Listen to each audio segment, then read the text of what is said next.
All right, so the assignments. Let's start with the dream journal. So we're all on the same page there. Okay. I signed that on Monday.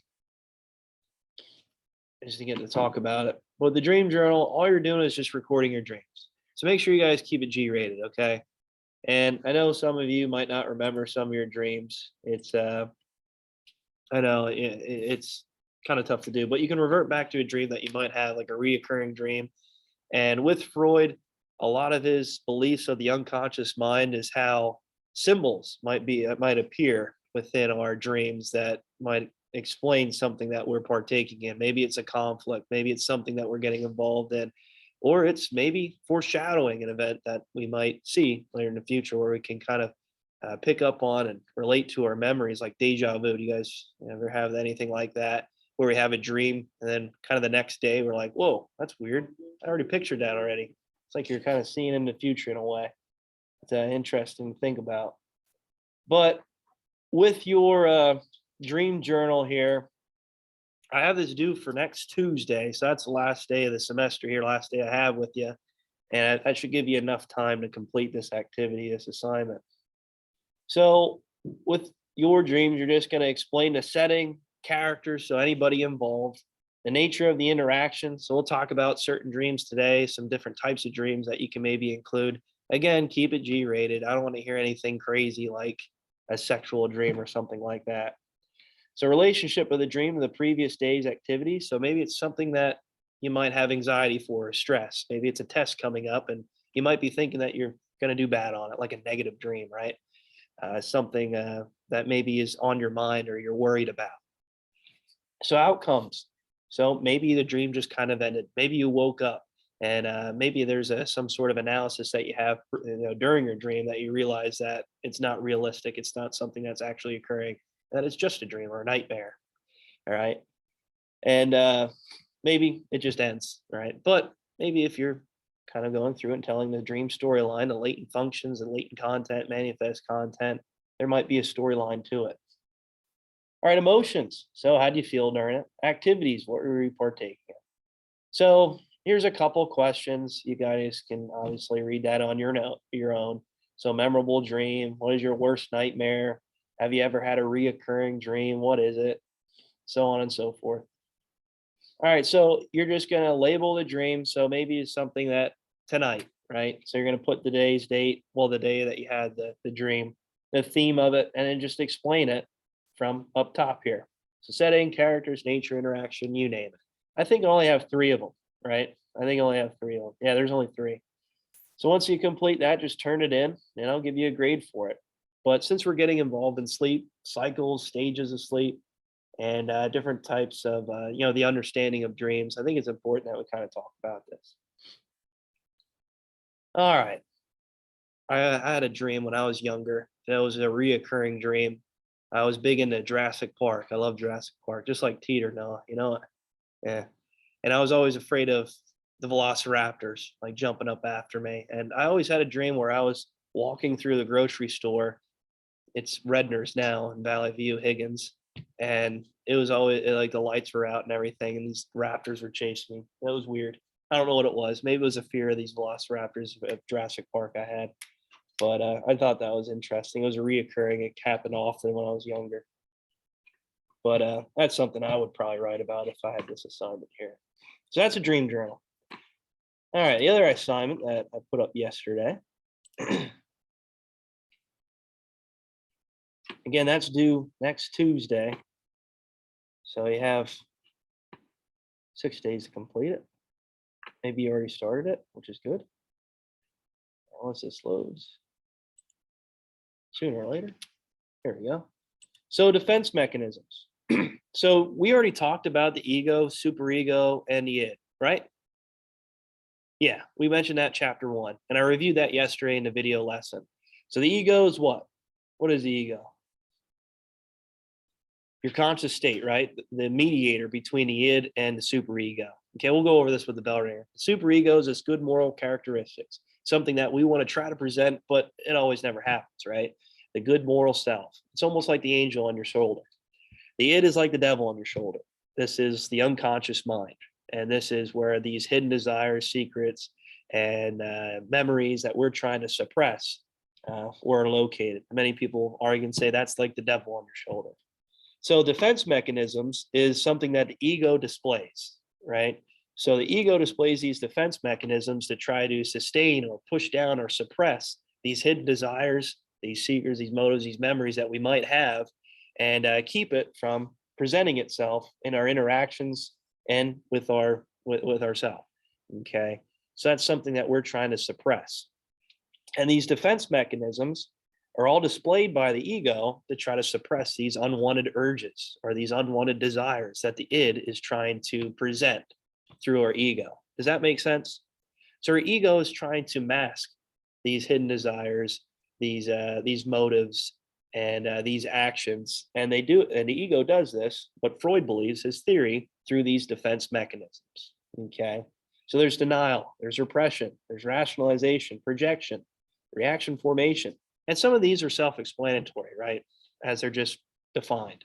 Right. So obviously with denial, if you perform an action, it's something that you're trying to deny. You're trying to say that it never happened. You're trying to forget it and put it in the past, right? Let's say with projection. Let's say you perform an act or you get involved in something and you're trying to project it onto someone else. It's someone else's issue. Like the only reason this conflict occurred, this problem happened, is because someone else caused this for you to act in a certain way. So again, the ego is trying to project that onto someone else, is trying to suppress these hidden urges, these desires of the id, and that we perform these acts because of someone else, projection. Let's just say for another example, rationalization. The ego is trying to rationalize, trying to understand why we perform these certain acts or these issues, right? And how we are trying to make sense of our actions, of what we may have displayed that the id is kind of surfacing, right? And how it's coming to surface and how we are trying to explain and critique our actions of the id. Does that make sense?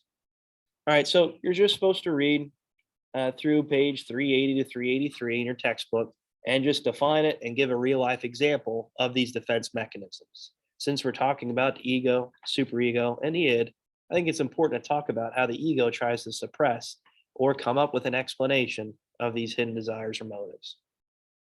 You guys good with that? All right. I was hoping you had it done for today, but hey, it is what it is. How about we just save it for Friday? Does that work? Okay. All right. And then finally, this is going to be due Friday. This is just a 1.5 page paper I'd like you to complete. This is the example I had. So I had Sarah Folkrode's paper from last year. She did a really good job. But with Freud and with his defense mechanisms, the conflict of the ego, the superego, and the id, I'd like you guys to come up, find a song that maybe relates well with these hidden desires, these motives that the artist is trying to display within his or her song. All right. So you're just trying to explain it through Freud's psychoanalytic theory. Right. Does that make sense? So his theory, his perspective, you're explaining the song of maybe how he would interpret it. All right. So what I want is double space Times New Roman. It's not like you have the citation page. I just want you to I want you to source the artist, the song, the release date, the album. That's all I really want you to cite because it's just a song, right? So part A, find a song that you think works well with comparing Freud's psychoanalytic theory. You can copy and paste the lyrics, but you must properly cite where you found the lyrics. So the album, the artist, the year it came out, you name it. So under the lyrics, please explain who wrote the song, when it was released, album, you know. Part B, break down the lyrics by verse or lines and explain what the song artist is expressing through Freud's perspective. All right. So please use the terms we discussed in class: ego, superego, id, defense mechanisms. So the Oedipus theory and the Electra theory complex, this is more of his theories of, I don't know how to describe, but his sexuality, right? He was very sexual with his interpretations and his perspectives. So if you guys don't want to include that, you don't have to. I explained that in a video lesson yesterday.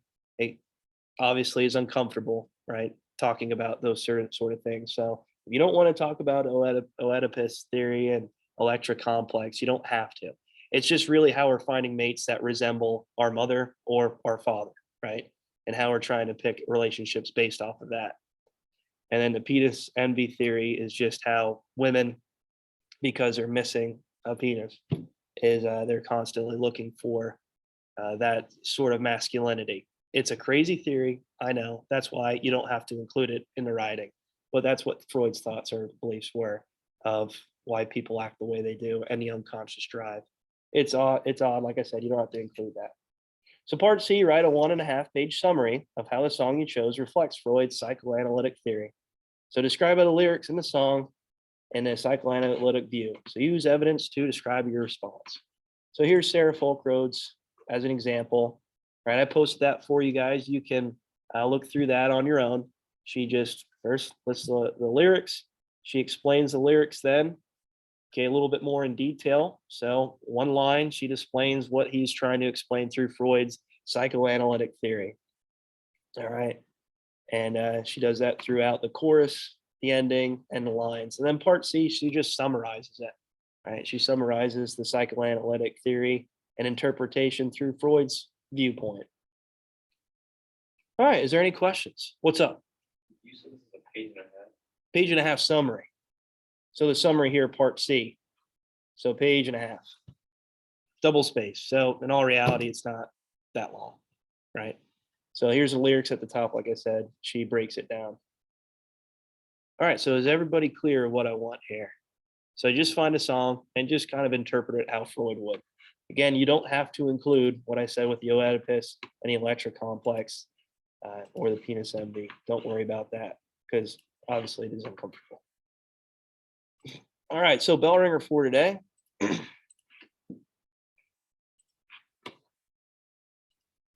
Describe Freud's theory of the unconscious mind. Within your response, explain terms such as ego, superego, and id. Detail Freud's beliefs of defense mechanisms. There you go. So you can include a couple of them if you like. I know many of you didn't get into that yet yesterday, but try to have that finished up for Friday.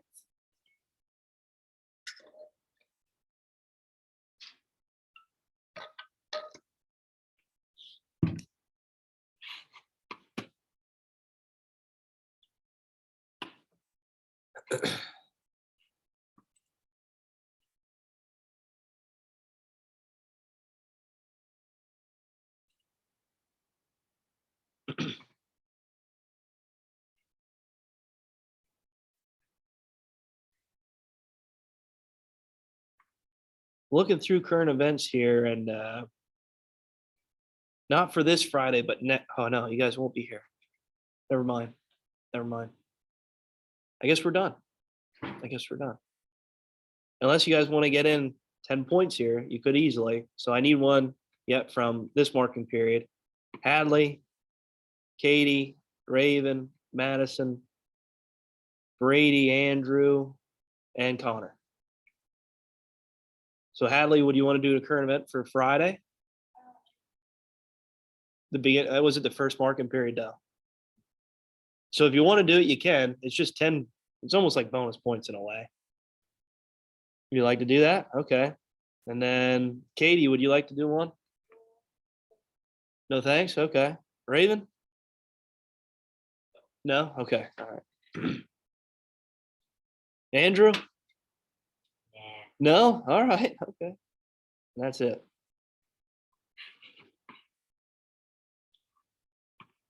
So Hallie, can I put you up on the board then?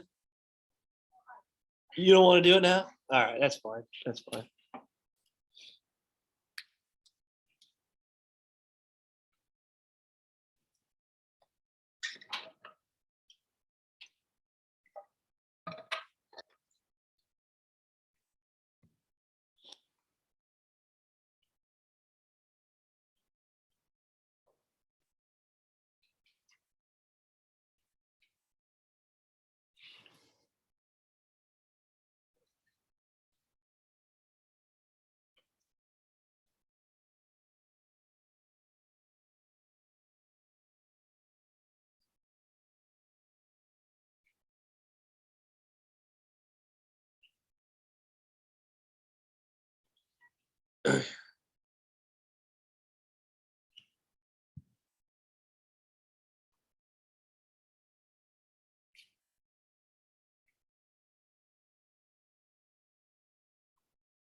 All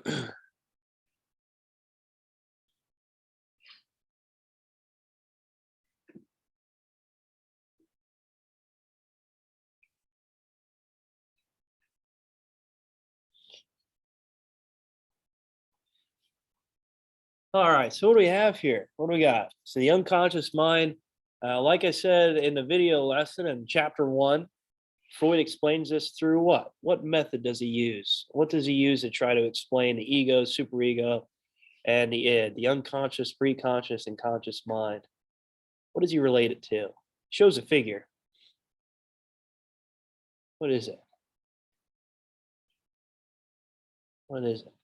It took down the Titanic. Hadley? Yeah, the iceberg theory. Good job. The iceberg method. Good job. And do I have to draw that up on the board? Are we good? Good? Okay. So above the water is what? What's above the water? The unconscious, preconscious, or the conscious mind? The conscious mind. Good job. So that's above the water. That's what's being presented to people, right? And their everyday reactions and actions. So that's what's consciously being shown and expressed. And that's what we're understanding, visualizing, and sensing of the outside world. Good. And then what's partly out of the water? That's kind of jutting out, but somewhat underneath the water. Is it the preconscious or the unconscious? What is it? The preconscious. Yep, good job. So we present the preconscious through, let's say, withdrawing information or experience or memories. Okay, we can draw that information or these memories pretty quick and without any hesitation. And a good example is just asking, what's 2 plus 2? What is it? Easy question. 2 plus 2, Christian, what is it? 4, yeah. Did you have any idea I was going to ask that question before? No. But you can withdraw that information pretty quick because it's in your preconscious mind, right? And that's why it's partly out of the water, right? Let's just say with anybody asking any random question or just talking to you, right? You don't know that you're going to have this interaction, but when you do have the interaction, you can express yourself. You can answer these questions, no problem, without any hesitation. And the preconscious, is that the superego, the ego, or the id? The preconscious. What does he explain that with? Allison? The superego. Good job. And explain the superego. What is that? It's like you're aware of your memories, but you can recall. Okay. Yep. So preconscious mind. And then with the superego, is that something like the mediator? Is this the inner desires, the secrets we tried? This is more like the good moral characteristics, right? This is something that we try to apply ourselves as, right? We don't always do it, right? We don't always interact with the proper moral character. And that's like the angel on your shoulder, right? So good moral characteristics. We don't always display it, but we try to. And then the id. What about the id? What about the id? Raven, what do you have for the id? Some people say the ID. The id is it's What? the deepest level of your subconscious entirely in a way that's related mostly to like it's the deepest part of yourself that you don't even really understand. Yeah, the unconscious mind, right? We don't know how to really crack into that, but sometimes during the sleep state, we refer to the unconscious mind with our desires or emotions or memories that we're trying to suppress. And that's why it's deep under the water. That's why Freud explains it as it's deep under the water because we're trying to suppress it. We're trying to keep it out of our conscious mind and display it to any other person. I usually do a kind of like a simulation where we try to act out like a superego, id, and ego through certain circumstances, but we don't have enough time to do that. I want to keep moving. So I didn't really get into that. Sorry about that. But with defense mechanisms, why do we display these defense mechanisms? So this is the ego because this is the mediator between the id and the superego, the angel and devil, right? Okay, so why do we display these defense mechanisms? Why do we do it? What do we have? Brittany, why do we display these defense mechanisms?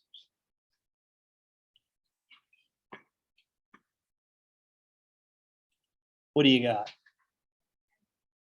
Oh, you didn't answer that part. Okay. Well, what do we think? Allie, what do you think?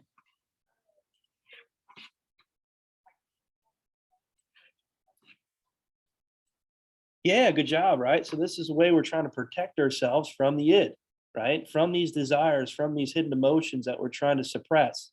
And if they do become prevalent, if they do become shown through our conscious mind and our experience, well, we need to have an explanation for it. And these defense mechanisms are our ability to try to prevent the id, these hidden desires, these motives, these past experiences from being seen out of the water, right? Being present. Does that make sense? So that's why and how he explains these defense mechanisms. It's our way of the ego, our conscious mind, explaining these hidden desires, these motives, and these actions. All right, here's your terms for today. I don't know if I had this up yesterday or not. Did I? No vocab. Okay. All right. You guys see the end of the video of the white bear? You guys guys try that? Well, I mean, you just wash it up. That was pretty fun.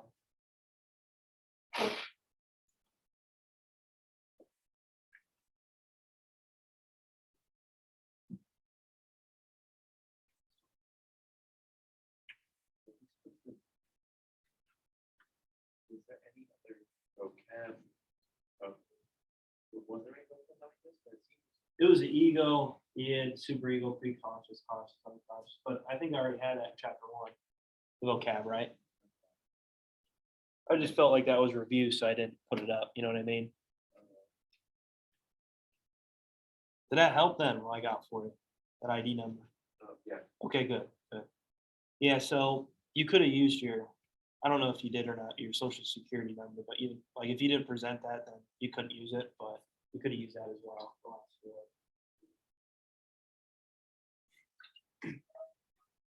And I didn't get your email then. So over the weekend, our outside email, like anybody outside the district at that time, we couldn't receive any email. We didn't receive any. Weird. You just did it for fun and nothing. Yeah, so I apologize. I didn't get it. Didn't receive it, so I'm sorry about that. I found out, I'm not sorry about this your time, but I found it afterwards that the thing that I needed the ID for ended up not being important. I mean, I didn't know that I should need it. Oh, well, hey, you got it now, right? All good. It was just a quick call.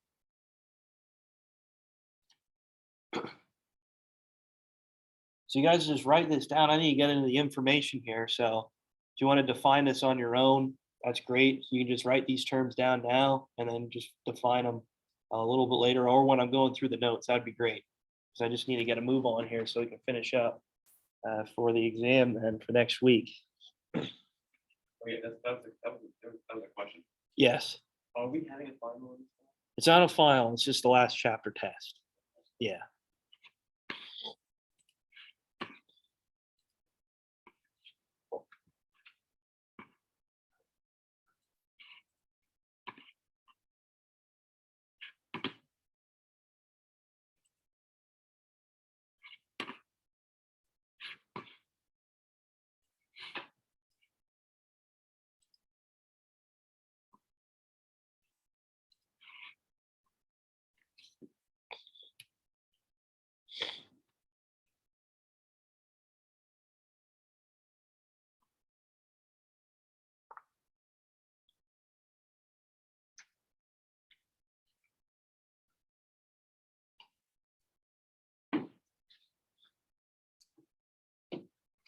You guys good? All right, so I want to get through this information here. We're going to talk about sleep cycles, stages, and certain rhythms. So biological rhythms is just a periodic physiological fluctuations which affect the body pressures like temperature, blood pressure, and the effectiveness of medicine. So this is really just the hypothalamus, right? And how when we wake up in the morning, the light triggers our hypothalamus to release hormones to awake us. Okay. And throughout that time, the time of the day, which we'll talk about next slide here with circadian rhythms, we might feel hungry, we might feel thirsty, we might have to use the bathroom at a certain time each day. And there's a reason for that. And it's just really how our hypothalamus regulates our body. And we already talked about the hypothalamus already and how that plays a role within our mind and with hormone secretion. So biological rhythms is just really how we kind of run on autopilot. and how we live our day throughout, where we almost have a scheduled time frame where we eat, sleep, rest, and obviously use the bathroom late. Okay, when these hormones are released. I'm sure we all have a certain time where we need to rush to the bathroom, right, Christian? Yeah. I think it's like clockwork. I usually use Brady as an example here. Every second period, go use the bathroom. Yeah, go ahead. See you later. What's that? I think Brady. Oh, usually fills up his water bottle or see his girlfriend. Who knows? All right. So biological rhythms broken down even more. So there's three main ones. There's circadian rhythms occur during a 24-hour period. So this is like the sleep-wake cycle. Whenever you see commercials on TV about different mattresses, this explains the circadian rhythms and how hormones are released to keep you asleep and how you go through the different waves of sleep of NREM and REM sleep. So non-rapid eye movement and rapid eye movement and your sleep cycle. It's important that we have a proper circadian rhythms because if not, we won't have the proper rest. We might have sleep deprivation or issues and malfunction with their daily life without the proper sleep. I think Dak Prescott is in a commercial now about his sleep and his mattresses. He talks about circadian rhythms, which is kind of neat. I just saw it on Sunday, so that's why I was like, oh, better relate it in class. Alternating rhythms. Oh, so sorry, circadian rhythms is your biological clock and how we're awakened and process sleeping. So releasing melatonin, hormone that puts us to sleep, and we all know that the hypothalamus controls that and our sleep regulation. I already talked about the hypothalamus a lot in chapter 3 and what functions it does have. And when you miss some sleep or you miss a few hours, it's very prevalent. We all kind of know that with mood, with hunger, with obviously it's apparent when you miss a little bit of sleep. Infraradian, okay, this is occurring once a month or a season. A good example of this would be like the menstruation cycle. Okay, this would be like breeding and seasonal rhythms. So like allergies, that would be a good example of infraradian rhythms. Menstruation cycle is also a good example. It doesn't happen every night. It doesn't happen even, let's say, a weekly basis. It happens more like of a monthly basis. Ultraradian is your sleep cycle, hormone release, different times of the day. So thermal regulation, okay, colder or warmer throughout the day of different parts of the day. So this might happen to you often, where you might be sitting in class and you feel a little bit of a chill, or you feel warm throughout the day at a certain time, and you realize it. And that's your ultraradian rhythms, okay? I'm sure we all have an example. I know every like fourth period or so, I get start to feel a little cold and even start to pick up some of my hunger because we're getting closer to lunch. And I'm kind of setting that stage right now of my ultraradian rhythm, right? And that's a good example.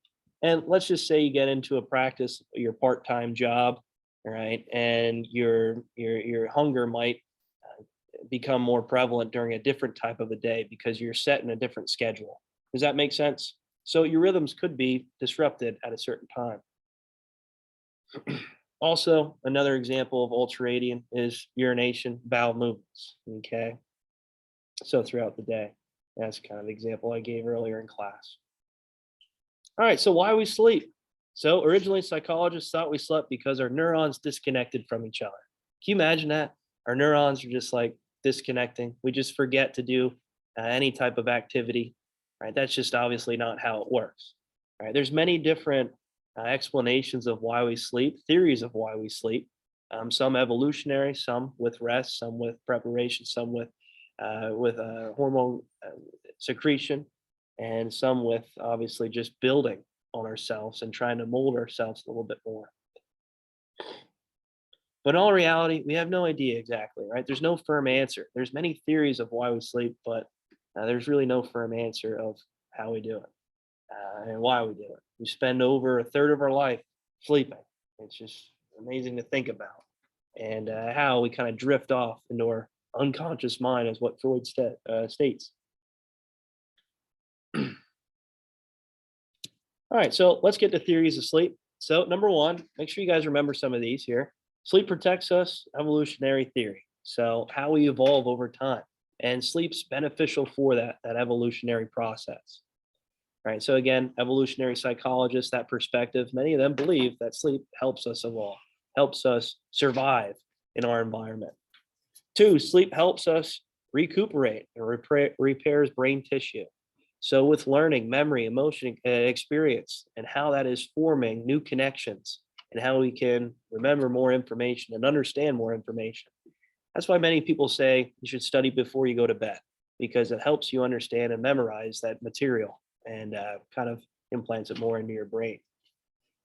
Three, sleeping to remember helps rebuild or fading memories. So through dreams, our state of dreams, this helps us make more connections and understanding. Maybe it's names, maybe it's understanding of material. All right, four, sleep feeds creative thinking. So rational think, creative thinking, and how to keep it obviously with more innovative ideas and how we benefit ourselves, like I said, through this evolutionary process. Five, sleep to grow. During sleep, the pituitary gland releases growth hormone and how we try to repair our bodies. And how sleep's important, especially people that are physically active, that are training.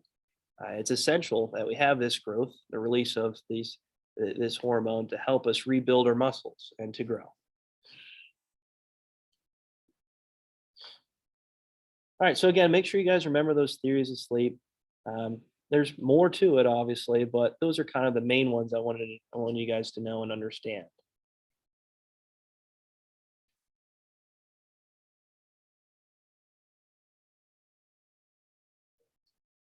All right, you guys good with that?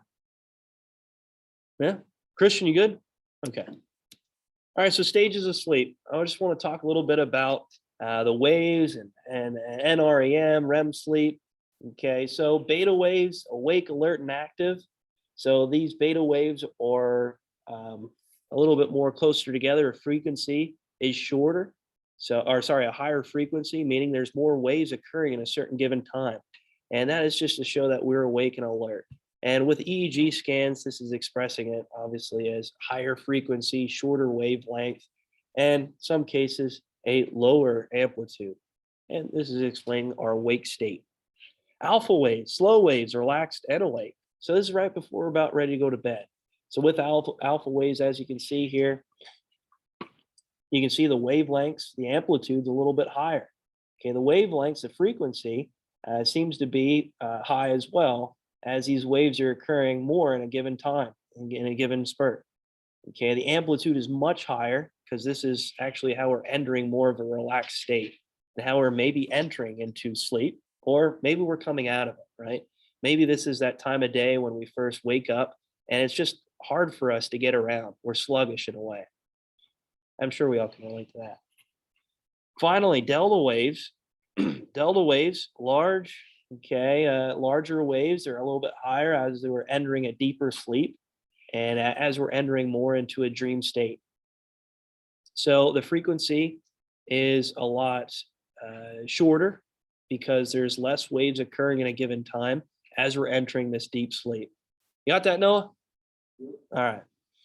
So delta waves, it's a higher amplitude as we're entering that deeper sleep, and as we're entering more of a dream state.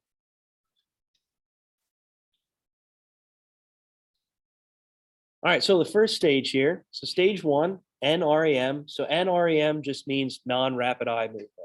All right, so non-rapid eye movement, meaning that we're just kind of entering this stage of sleep. This is like the first stage of it, really. So it lasts really about 5 to 10 minutes, and this is stage one of our sleep. So as we're first entering our sleep, okay, it's to a point where we become very lackluster. We're becoming almost unconscious in a way. We're not very reactive to questions, or you really don't have a time to for reaction. So during this stage, people are easily awakened. So this is kind of when you're first drifting off, right, Christian? Yeah. All right. So this is when you're first drifting off. A good example of this stage is maybe you're sitting in the living room with your dad and you're watching television, and all of a sudden you see him drift off. You go over, try to grab the remote, you change the channel, and all of a sudden he wakes up. It's almost like he has a superpower in a way. It's like, how did he know I changed the channel? I could clearly see he's drifting off. Well, in this stage, you can be easily awakened by just a change of a volume or change of a sensation. or just really, really how you're just becoming first falling asleep. As you can see, the frequency is high. This is alpha waves as we're still kind of awake and alert, and as we're drifting off more into a sleep pattern. As you can see, the amplitude of the waves are dropping a little bit more as we're entering a deeper sleep. So you may report dreamlike sensations or falling after being waken up. So do you guys ever have a dream where you wake up and it's like you're falling from a high cliff? You like jerk up, you jerk up out of your sleep. You guys ever have that before? No, like you're falling off a cliff or something. That's where this usually happens in stage 1. And this might happen in the middle of a night. And it just goes to show that you fluctuate through these different stages throughout your sleep. Okay. It just doesn't happen at one time, like when you're first falling asleep. Okay. Or like, let's say you're having a nightmare. You wake up. Okay. Your heart's beating a lot faster. Your blood pressure's flowing. And this is where you're falling into stage 1. All right. Stage 2. This is a deeper sleep. Okay. Your brain waves slow down even more. And as you can see here, sleep spindles start to occur. So sleep spindles are really just a higher wave. Okay, the amplitude becomes a little bit higher as you're reaching more of a deeper sleep, as you're becoming more relaxed. The first time you enter a stage will last about 20 minutes, and you'll spend half your night's sleep in this stage. Okay, so again, stage 1 is about 5 to 10 minutes, and you're easily awakened at this point, at this time, at that stage. Stage 2 is a little bit deeper. You're harder to wake up. And sleep spindles occur as you're entering this stage. So still non-rapid eye movement. Your eyes aren't moving at an alarming rate. Okay.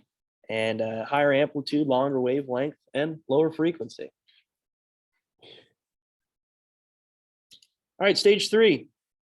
So final stage of non-rapid eye movement. And this is a higher amplitude, lower frequency, and longer wavelengths. And this is where we start to enter delta sleep. Okay, this is where our body almost becomes paralyzed in a way, where it's hard to move. Okay, and or we're becoming extremely relaxed. Some dreams occur during this stage, but not often, right? Not often, and it's a lot harder to wake you up through this stage. Right? There could be loud noises, loud music occurring, and you still won't wake up. It's almost like you're a sound sleeper in a way, right? That you're in a deeper sleep. And stage 3 is where we're entering that deeper sleep. Delta waves are occurring, and they call it delta sleep. All right, final stage here, REM sleep. This is rapid eye movement. So rapid eye movement is when your eyes start to twitch. Okay, in some cases, when people fall asleep with their eyes open, you can see their eyes moving rapid paces. That's kind of weird. It seems like there's some sort of a haunting movie that's occurring, but they're entering a stage of sleep where dreams are occurring. And we still are active during that time, and our brain still continues to fire, depending on what our dreams, what activity we're being involved in our dreams. But REM sleep is where stages of sleep occur, where our dreams are occurring. And many people refer that to as paradoxical sleep, because our muscles, our body are relaxed, but other systems are active. As you can see with the brain here, with these scans, we can see that there's a lot of activity still occurring in the brain with certain experience. I didn't get through all of it, sorry. We'll finish this up more tomorrow. For your attention, please, Gavin Ferguson. We'll see you guys later. Have a good one. Ferguson to the office. Mr. Ayers.